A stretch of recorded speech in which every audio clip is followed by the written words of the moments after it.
Welcome to Inspirational Leadership and part 2 of our series on self-care for the leader. And what we're asking is, why is it so difficult to last over the long term? Why can't we just keep going? Why is it hard for leadership?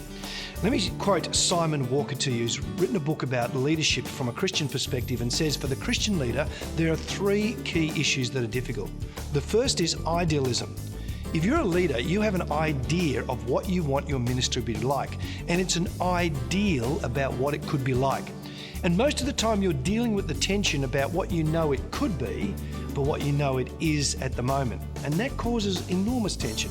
And it doesn't matter if you get to the ideal you have at the moment, because by the time you get there, the Spirit of God will give you a greater vision to push forward further, and then again, you'll still be in that place of tension.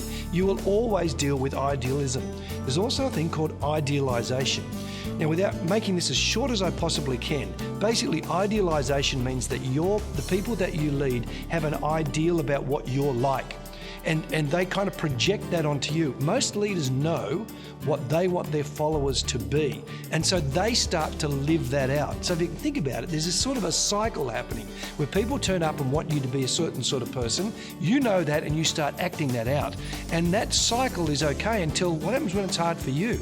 How can you ever say, I'm struggling now?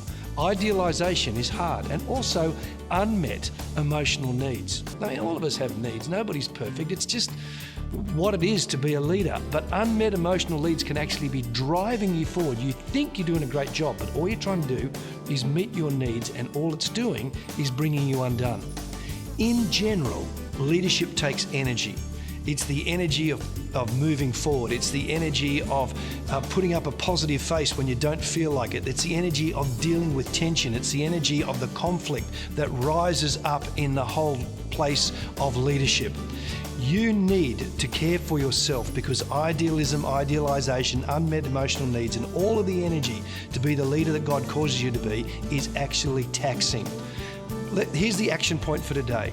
How are you traveling at present? How do these tensions impact you?